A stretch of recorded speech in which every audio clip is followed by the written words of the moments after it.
नमस्कार मंडळी. तर आज आम्ही निघालो आहोत संभाजीनगरमधील खाटू श्याम बाबाच्या मंदिरामध्ये दर्शनासाठी. तर आम्हाला इथे यायला 1 तास लागला होता. इथे पोहोचताच मन एकदम शांत झालं होतं. चारही बाजूनी डोंगर आणि त्याच्या कुशीत वसलेलं खाटू श्याम बाबांचं पवित्र मंदिर होतं. आजूबाजूला भक्तांची गर्दी, छोट्या दुकानात, त्या दुकानामध्ये गुलाबाची फुलं आणि मोरपीस होते. बाबांना अतिशय प्रिय असलेले गुलाब आणि मोरपीस बघून अजूनच भक्ती दाटून येते.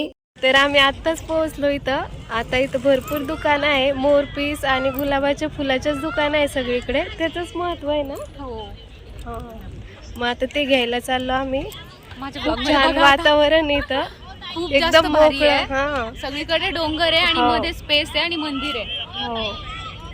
बाबांच्या दर्शनासाठी जाण्या अगोदर आम्ही सुद्धा दुकानामधून गुलाबाची फुलं आणि मोरपीस घेतले, कारण बाबांना ह्याच गोष्टी जास्त प्रिय आहेत. तर त्या ताई आम्हाला सांगत होत्या त्याबद्दल थोडीफार माहिती. अशी माणसं भेटली की असं वाटतं की बाबा आपल्याला योग्य मार्ग दाखवत आहे. तिथले ते मोरपीस मला खूप आवडले होते, त्यामुळे मी काही मोरपीस तिथे मंदिरामध्ये ठेवण्यासाठी घेतले आणि काही घरी पण घेऊन आले होते.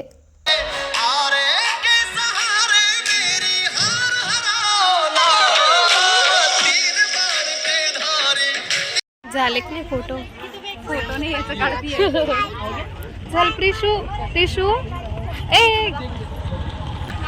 इथं आम्ही आता नारळ, मोरपीस, गुलाबाचे फुलं वगैरे घेतले. तर आता आम्ही जाणार आहोत दर्शनाला. बऱ्याच जणी आहे आमच्यात, तर अजून काहींचं घेणं झालं आणि काहींचं बाकी आहे आता, तर त्या घेते आहे. किती वेळ लागतो काय माहिती यांना.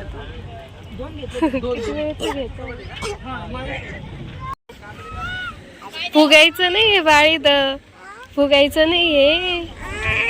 आपण बघू कुठं असलं तर. शोध इथं. ते आपण दर्शन घेऊन आलो का जेजे बाप्पाचं, मग तिथं खेळायचं. वा तुला उड्या मारायच्या ना त्याच्यावर. तरी ते बघा बाबांचे किती सुंदर फोटो आहेत.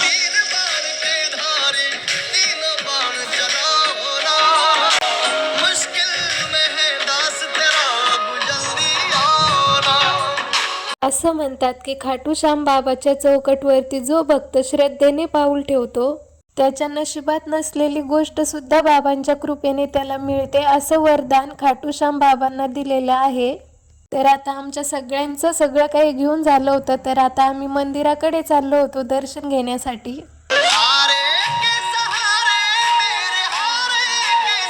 तर प्रिशू पण बघा किती श्रद्धेने आणि भक्तिभावाने दर्शन घेतलं तिने पण. तिला पण अशी देवांची पूजा करायला, मंदिरात जायला खूप जास्त आवडतं. आम्ही गेलो तेव्हा जास्त काही गर्दी नव्हती, थोडीफारच गर्दी होती, त्यामुळे मग आमचं दर्शन एकदम छानपैकी झालं. तर इथे मी बाबांची पूजा केली. इथे बसून मी काही मागितलं नाही, फक्त मन शांत केलं. बाबांच्या चरणी सगळं सोपावून दिलं. जे योग्य असेल ते बाबा देतील. गर्दी असूनही इथे बसल्यावर वेगळीच शांतता मिळते. बाबांच्या समोर बसल्यावर शब्द कमी पडतात आणि फक्त भावना पुरेशा असतात. तर हे बघा, हे आहेत बाबा. तर बघा किती छान फुलांनी सजवलेलं आहे. त्यांना बघून तर नजरच हटत नाही, असं वाटतं त्यांनाच बघत राहावं, इतकं छान सजवलेलं आहे त्यांना.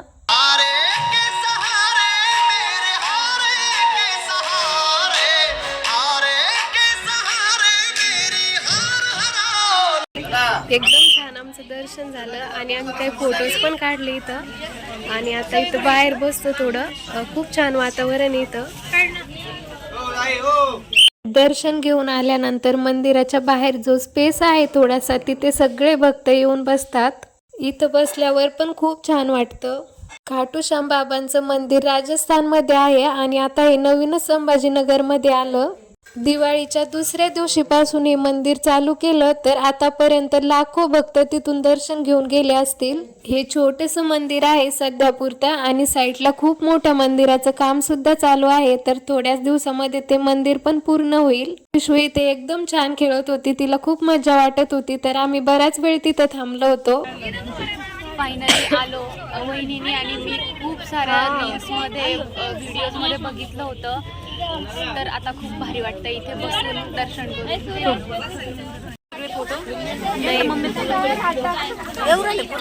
व्हिडिओ काढते मी. मग मागितलं इच्छा, मग काय मागितली? लवकरच पूर्ण होईल तुमची इच्छा.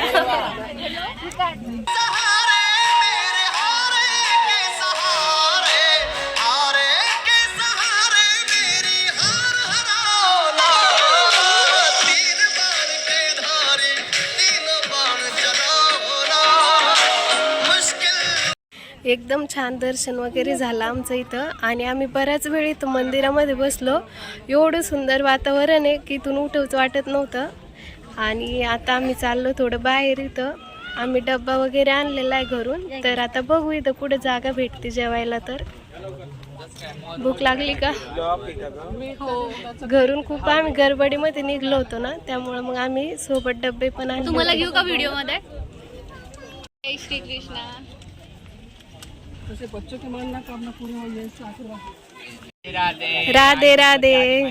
तुला सुखरूप ठेव, इडापिडा टळ, यश बरकत देव, सुख शांती मिळो तुम्हाला. तुमचे लेकर खंडित झोपडीमध्ये राहो तुमची. बरोबर.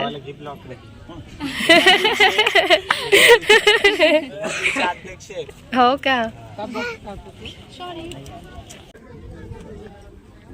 आणि मेरी कृष्ण कन्हैया.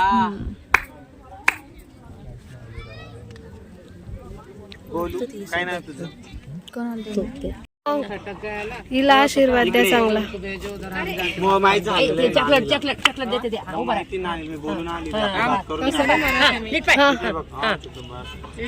जजमानला लोतर करतील वाटते. सगळे जजमान लोतर मध्येच राहतात. किती खावडीच भेटते. इथे ते किन्नर बसलेले होते तर आम्ही त्यांचा पण आशीर्वाद घेतला. असं म्हणतात की त्यांचा आशीर्वाद घेतलेला चांगला असतो, त्यामुळं मनापासून घेतलेलं आणि मनापासून दिलेलं कधी वाया जात नाही. तर प्रिशूसाठी इथे थोडंफार काय खेळायचं होतं तर तिला मस्तपैकी इथे आम्ही खेळवलं थोडं. दर्शन, पूजा, जेवण सगळं झाल्यावर आम्ही बाहेर आलो.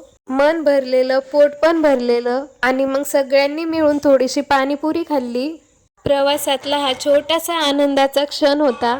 आपण रोज रोज कुठे फिरायला जात नाही, पण जेव्हा जातो ना तेव्हा थोडंसं खायचं, थोडंसं हसायचं आणि भरपूर आठवणी जमा करून ठेवायच्या. आणि त्यानंतर आम्ही लगेच निघालो घरी. तर आजचा व्लॉग इथेच थांबूया. भेटूया नेक्स्ट व्लॉग मध्ये. तोपर्यंत बाय बाय.